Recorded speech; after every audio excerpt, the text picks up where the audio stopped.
Muito bem, muito bem. Voltando aqui para nossa live, para ver se a gente consegue encerrar, né? Esse assunto aí tão polêmico sobre batalha espiritual, esperando o pessoal aí retornarem, ok? O povo aí voltando, todo mundo voltando aí.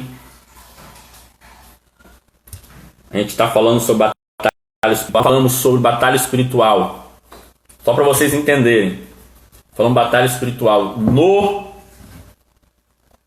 Antigo Testamento, falamos um pouco, né? Deu uma passagem sobre batalha espiritual no Novo Testamento e agora estamos falando sobre batalha espiritual no campo da mente.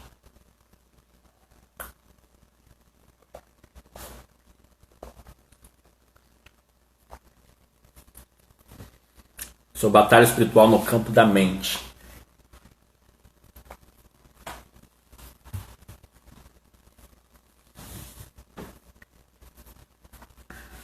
Esperando o pessoal voltar aí.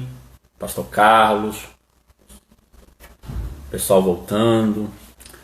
Poliana Mirelli. Joab deixou uma incumbência, viu, Poliana? Deixou uma incumbência pra gente fazer uma live junto. Bora depois marcar isso aí.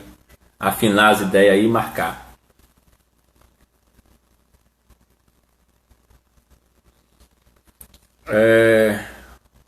O pessoal está retornando.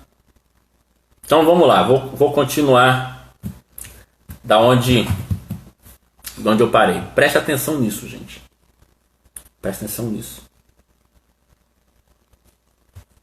Existem três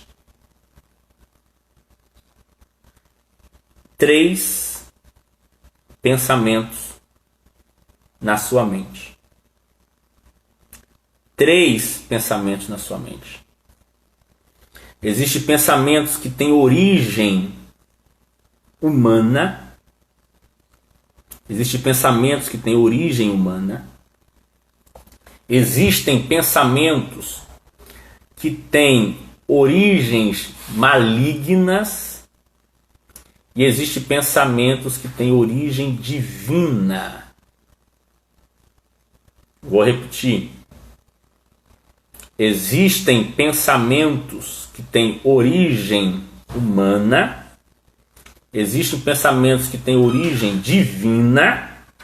E existem pensamentos que têm origem maligna. Pensamentos que têm origem divina, Satanás não consegue saber. Porque são pensamentos que vêm direto do trono de Deus para você. Esse o diabo não sabe. Porque ele tem fonte. E a fonte dele é Deus. É o Espírito Santo. O Espírito Santo, a palavra inspiração, ela vem do grego. A palavra inspiração vem do grego e se chama theopneuston. Theopneuston significa sopro de Deus para dentro do homem. Então, inspiração é theopneuston, é sopro de Deus dentro do homem. Então, pensamentos inspirados por Deus, Satanás não sabe. Ok? Agora, existe, fora esses pensamentos de Deus, existem os pensamentos humano e maligno. O pensamento maligno é aquele que foi soprado por Satanás. E se foi Satanás quem soprou, se foi Satanás quem fez a sugestão na sua mente, ele sabe o que você está pensando, porque quem colocou foi ele. Faz sentido sim ou não? E eu vou mostrar aqui na Bíblia pensamentos que Satanás inspirou.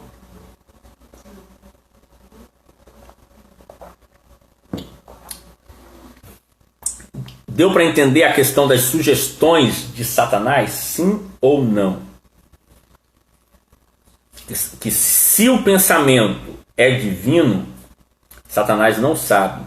Mas se é ele quem sugestiona, se é ele quem inspira, se é ele quem soprou aquele pensamento, lógico que ele vai saber, porque a origem está nele.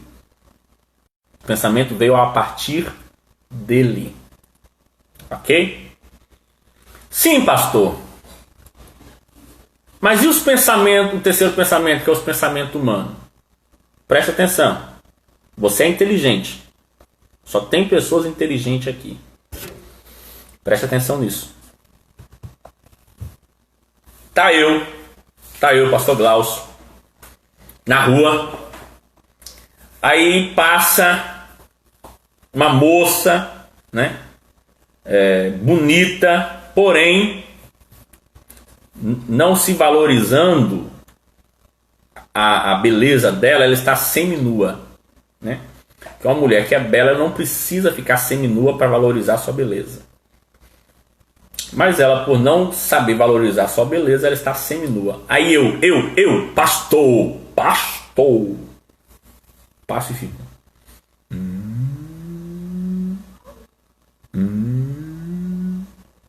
Me diga uma coisa. Só pela minha atitude, o diabo precisa ler a minha mente para saber o que eu estou pensando?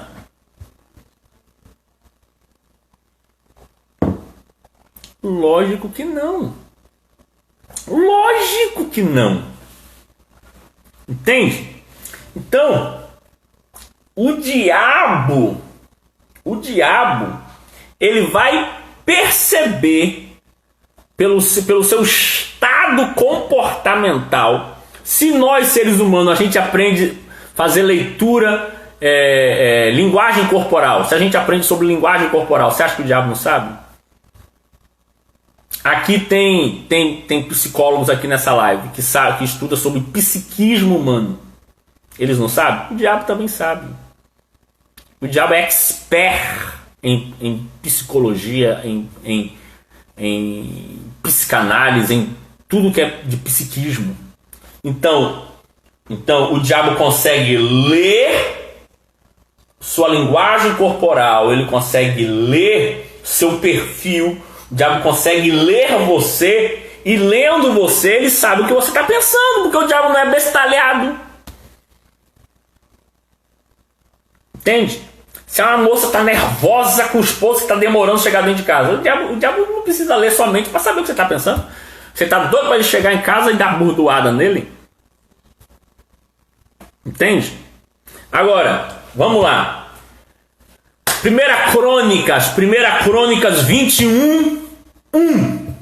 Sabe o que está escrito lá? 1 Crônica 21, diz assim: E inspirou Satanás a Davi a enumerar o povo. Na maioria das versões diz incitou Satanás a Davi. Na Bíblia, na linguagem de Jerusalém, diz Satanás inspirou Davi. É isso mesmo, Cíntia. Cíntia dizendo, besta quem pensa que o diabo é besta. É exatamente. Besta quem pensa que ele é besta. Então, 1 Crônica 21, vocês sabem, se vocês não sabem, fiquem sabendo, que a figura de Ra-Satã, Satanás é na nossa linguagem do português. No hebraico o nome é Ra-Satã. A figura de Satanás, a figura de Ra-Satã, a palavra Ra no hebraico é o artigo O. Então é o opositor. Ra-Satã, ou Satanás, o opositor, a figura dele no Antigo Testamento aparece 3 vezes apenas. A figura, o nome, a expressão dele aparece apenas 3 vezes no Antigo Testamento. E uma dessas vezes que aparece é aqui, em 1 Crônicas 21, onde ele aparece o quê?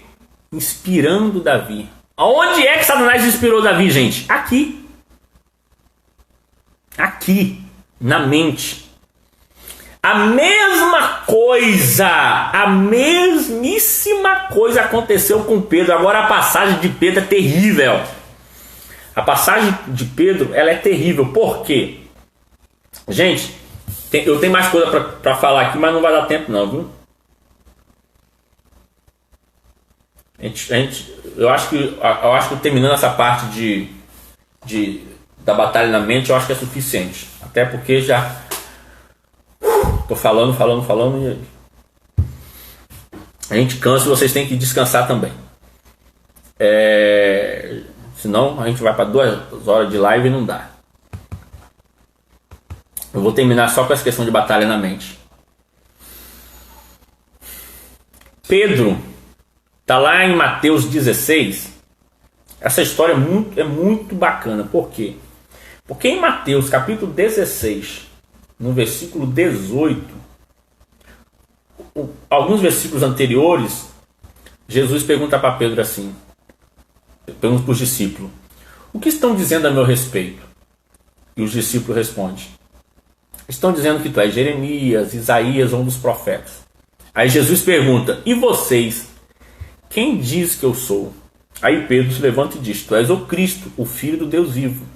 Aí Jesus responde para Pedro: não foi carne e sangue que te revelou, mas foi o meu Pai que está no céu. Jesus está falando para Pedro: Pedro, tu teve uma revelação do alto. É Jesus que está dizendo. Não foi carne e sangue que te revelou, mas foi o meu Pai. Ou seja, você recebeu uma revelação do céu. Eu também te digo que tu és Pedro, sobre esta pedra edificarei a minha igreja, e as portas do Hades, do inferno, não prevalecerão contra ela. Isso no versículo 17. No versículo 17, Pedro recebe a revelação. Quando é no versículo 23, ou seja, 7 versículos à frente, no versículo 23, Jesus está dizendo: olha, é necessário que eu vá ser morto. Pedro se levanta e diz: não, mestre, começa a repreender Jesus. A Bíblia diz que Pedro repreende Jesus: não faça isso contigo, tu não tem dó de tu? Jesus olha para Pedro e diz o quê? O que Jesus diz para ele? Para trás de mim, Satanás. Para trás de mim, Satanás. No mesmo dia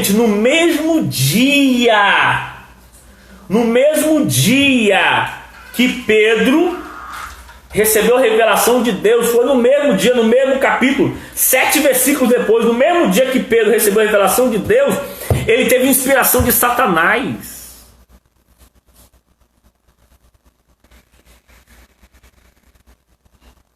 É o crente que sai da igreja de um culto abençoado, cheio de Deus, quando chega em casa dá lugar ao diabo. É ou não é? No mesmo dia que ele recebe a bênção de Deus, que recebe inspiração divina, revelação do céu, no mesmo dia a Bíblia diz que Satanás usa Pedro, e Deus olha para Satanás e diz: para trás de mim, Satanás. Jesus identificou que ali não era uma linguagem de Pedro, que ali não era Pedro, mas havia uma interferência de Satanás por detrás de Pedro. Perceba? Então, existe essa influência de Satanás na nossa mente. E as maiores batalhas do cristão é batalha na mente. Ok? Gente, o combinado foi que amanhã vou fazer mais uma live e o tema quem vai escolher são vocês.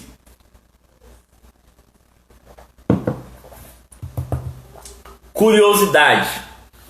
O que vocês querem que a gente aborde, a gente vai escolher aqui, ao vivo e a cores. O tema para a gente discutir amanhã.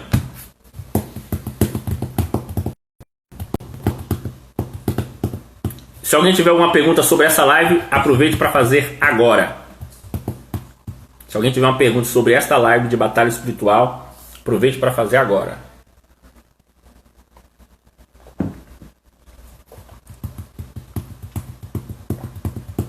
Aproveitem. 3 coisas não voltam para trás: uma flecha lançada, uma palavra falada e uma oportunidade perdida.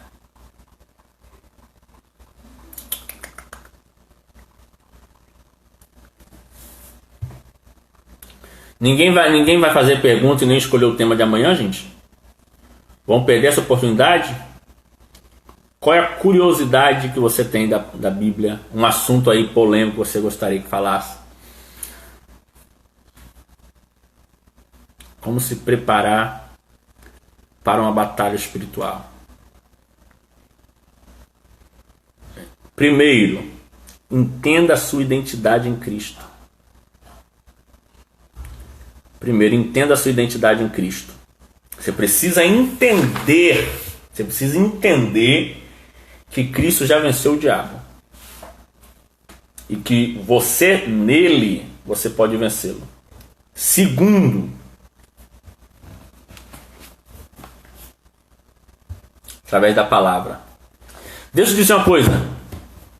99,9% dos crentes usam isso aqui errado, ó.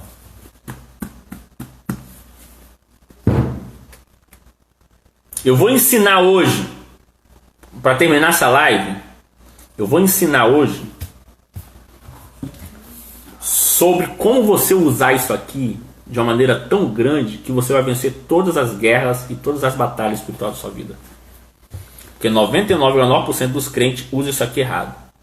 Não adianta você conhecer versículos, falar textos de Gênesis a Apocalipse. Não adianta. Não adianta. A forma... Peraí que eu vou responder. Jeane, já te respondo, Cíntia. E acredito que falando sobre batalha espiritual também já responde um pouco a sua pergunta. Qual o problema dos crentes? Os crentes acham que ler a Bíblia ou decorar textos bíblicos, que isso é suficiente. Deixa eu te ensinar uma coisa. Deixa eu te ensinar uma coisa que eu ensino os crentes lá na igreja. A Bíblia diz que uma das estratégias do diabo é roubar a semente. Jesus contou a parábola do semeador. Uma das estratégias do diabo é roubar a semente da palavra. Outra palavra, os espinhos, as tribulações, as perseguições, né, sufocam. Outros, que é o sol, os espinhos são as riquezas, as seduções do mundo. O sol é as lutas, as tribulações. Mas uma caiu em boa terra e frutificou. Preste atenção no que eu vou ensinar isso a vocês. Vocês não vão ouvir isso em lugar nenhum. O que eu vou ensinar a vocês aqui, vocês não vão ouvir isso em lugar nenhum. Qual é a área que você precisa vencer na sua vida? Na sua batalha espiritual, Jeane? Qual é a área que você precisa vencer na sua fraqueza espiritual, Cíntia? Você vai escolher essa área.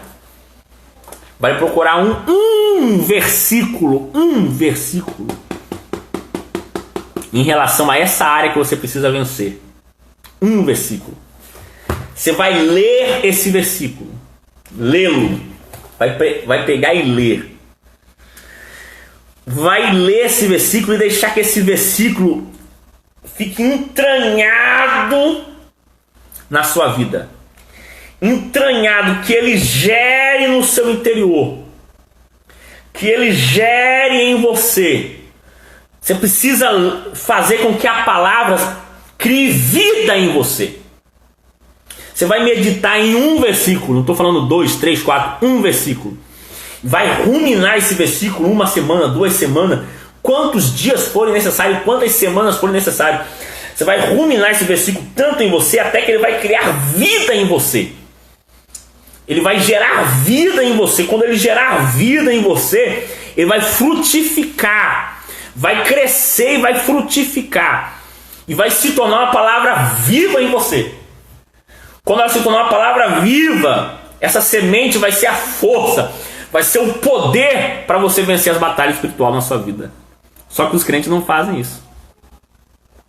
Entende?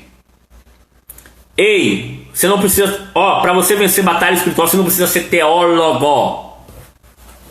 Você não precisa entender de hermenêutica, de exegese, de antropologia ou soterologia. O que você precisa entender é criar vida na palavra. Você precisa de um versículo só que nasça e cresça a vida em você. Pode perguntar café com Manu. Café com Manu. Pode perguntar, fique à vontade. Pode perguntar. Pode lançar sua pergunta aí que eu leio. Então qual é o problema dos cristãos? Os cristãos acham que é só o Senhor é meu pastor, nada me faltará. Só conhecer o versículo, não é só conhecer o versículo. Você tem que ruminá-lo. Tem que deixar ele entrar em você e criar vida em você.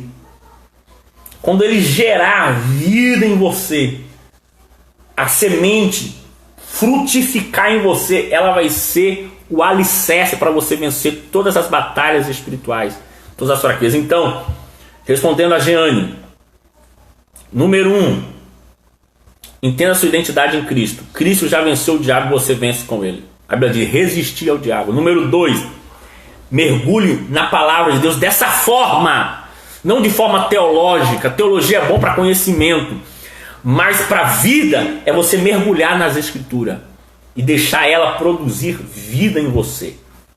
Vida. Um versículo só faz toda a diferença quando ele é gerado em seu interior. O salmista Davi disse: guardei a sua palavra no meu coração para não pecar contra ti. E baseado nisso, você mergulhar em jejum e oração. Não tem mistério para vencer a batalha espiritual. É isso aí. Só que nós estamos na parte da letra, esquecemos do espírito. A letra mata, o espírito vivifica. Você precisa fazer com que essas letras sejam espírito em você. Que essas letras sejam espírito em você. Seja gerado em você. Amém? Cíntia Freitas, agarre em jejum e oração, mas agarre com a palavra, que é a palavra que te faz vencer. Não do jeito que é ensinado nas igrejas, mas desse jeito que eu te falei. Pegue, nem que seja um só, mas que esse um tenha vida em você. Gere Jesus em você. Ok? Gere Jesus em você. Gente, Jesus não é religião. Jesus não é religião. Jesus é uma pessoa que você precisa se relacionar com ele.